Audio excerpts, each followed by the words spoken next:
She manipulate my love, oh. I know holy, and I know that tempo. Like the Baba Frayo, my ayo. Don't cry, yo. I need to go and shayo. I need to go and shayo. It is smoky book. It is taking the iron.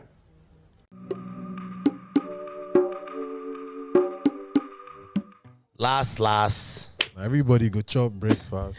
Yo, I want to do a quick breakdown of that record, man. So, there was this guy on Twitter. His name, he goes by the name of Alabi the Lawrence. I want to give you your credit, but he did a really, really good breakdown of the record. So I'm just gonna read his tweets really quickly. I want to summarize Burna Boy's last song lyrics for simpletons who do not understand good music. This guy, they give everyone straight bullet. I don't even know. First of all, what's there to analyze in last? I mean, unless you're non-Nigerian. Yeah, well, yeah. For the people that just want to know about the background of the song. Say simpletons, like. Yeah, I know it's not that serious. It's not that serious. No. Burna Boy opened the song with a chant stating is common knowledge that heartbreak does not respect anybody.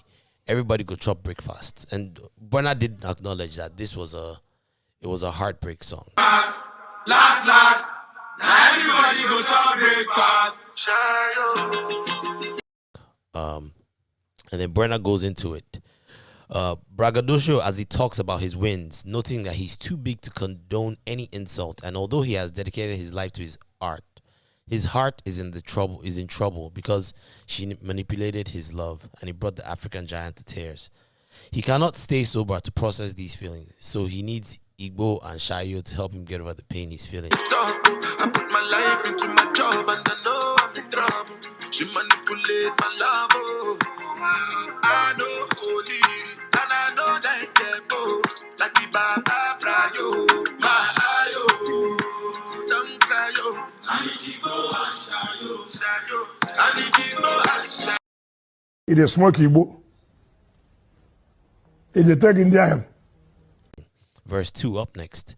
I did Port Harcourt when them kill Soboma. Did you catch that part? Yeah, Soboma is one of these militants. Yeah, it was a former militant in both men and the Outlaws. Admin when they started that amnesty thing. Yes. Yeah. So Soboma George is his name. He accepted amnesty from late President Yaradua in 2009. Apparently, he's a very controversial figure in that area. Apparently, they said it's either like they all hate him or they love him. He was like a folk hero among some, and among some he was like a tyrant. I think the first set of militants, I don't know, but from what I've understood, they were actually fighting for something. Yep. But not anymore. Yeah, they all got like these deals with the government at the time. They were, and I mean the militants, what they were doing was, so companies like Shell and Chevron and all these guys were coming to Nigeria for oil because Port Harcourt, they have oil, right? Yeah. In that river states. Mm-hmm. I think Port Harcourt is in river state now, right? Yeah. I think so. Before someone chops my head off and says, get. Oh, just kidding, just kidding.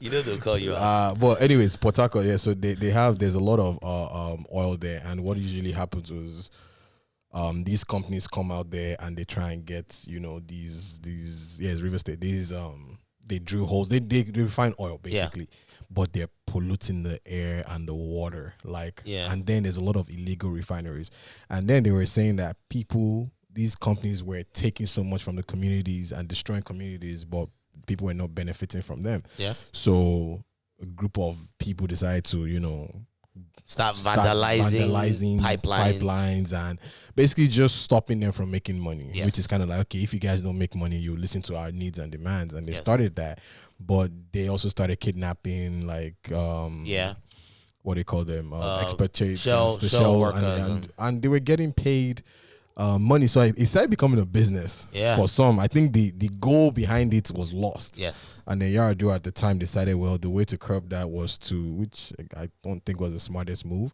but was to offer amnesty. Yes. We will come and we'll give you guys money, basically, and and then within that, the heads all became like multi-millionaire Yeah. billionaires, Yeah. but then their boys were still not making money. So Yeah. it's just like a lot of them that are refined. Yeah. Sari Dokumbo is one of them. Yep. I think who else? There's one that is I forget his name. He's There are like a few of them. a big guy now in Port Harcourt. Yeah, there are a few Yeah. of them. But yes, Soboma was one of them. Suboma was one of them, and apparently he August 24th, 2010, Suboma was gunned down along with his girlfriend.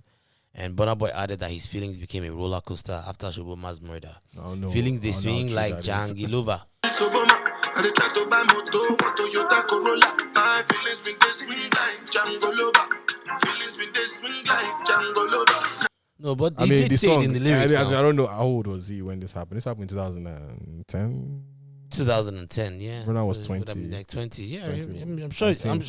I guess, yeah. Yeah, He's a real I'm Port Harcourt I'm boy. sure it affected him. Anyway, he goes on to say in February 2022, Burna Boy crashed his Ferrari 458, coincided with the period the rumors of his breakup with Steph London.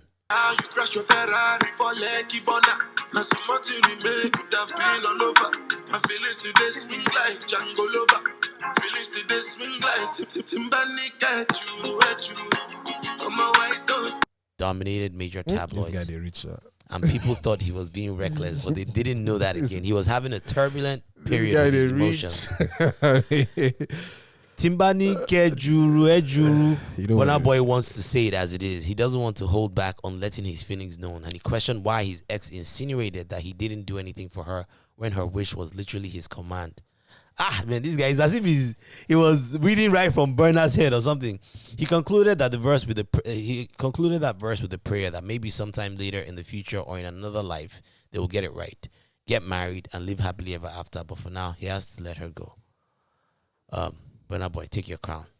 So, what are your thoughts on his breakdown? How accurate do you think it is?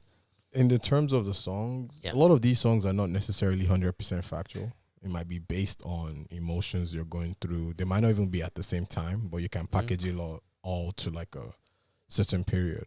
So yes, But we Burna we do did know he break up. crashed his car. yes, but I don't think he crashed. I think he crashed because it was just reckless. Burna Boy So records you- himself so you so don't many think, times. So you don't think it had something to do with him being having a heartbreak? Burna Boy records himself in his Ferrari driving 200 miles per hour a lot of times. Okay. So, and then he crashed it like in the daytime somewhere in Lekki, and the crash was horrible. Like when I mean horrible, like But he the left got unscathed. damaged. I saw but a he left picture of Burna exactly Boy just nothing. It wasn't like a life-threatening crash. Like the car, But did the get car looked damaged. It totaled. looked- because again, it's a fragile car, and he was probably going fast enough for it to get a little damage. And Yeah. you know those, like, I don't know what he hit, but must have hit something that was strong, you know.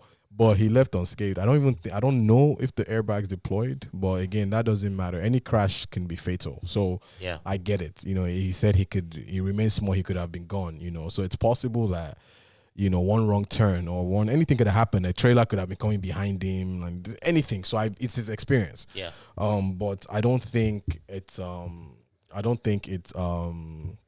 It's related. it's related to him. what I do to him, like being heartbroken by Steph. Yeah. But I do But do he didn't know acknowledge that it was a heartbreak. Song. yes, I do know that Burna Boy and Steph were together. Yeah.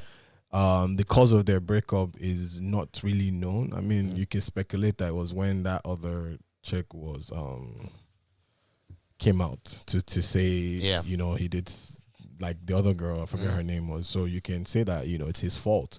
But we don't know, we don't even know how true that story is. But let's even say that story is 100% factual, right? Yeah. And that's why Steph broke up with him.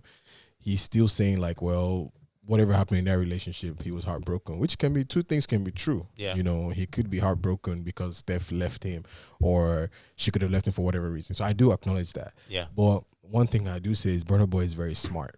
Okay. And there's a way, like, this song is a breakup song, but it's not packaged as a breakup song. Okay. So first of all, it's no coincidence that he's using stuff like everyone go chop breakfast in a time. That terminology just came into Nigerian lingo recently. Yeah. This was not something It's like a that common is a common term. everybody go chop breakfast. There's a time when we used to be on Clubhouse, everybody used to say it a lot. It's literally just in the last few months. It's become, so he's smart. He seen that, it's like, okay, I'm going to make a song. My first single off the album is going to be this song where I break down my feelings. He's a human being. but I'm also going to make it in a very enjoyable manner. Yeah, something like the guys can embrace. The guys can embrace. And that's how you know being smart, because that's you don't cast last. Now everybody go chop breakfast. And then I need to go and shayo. Yeah.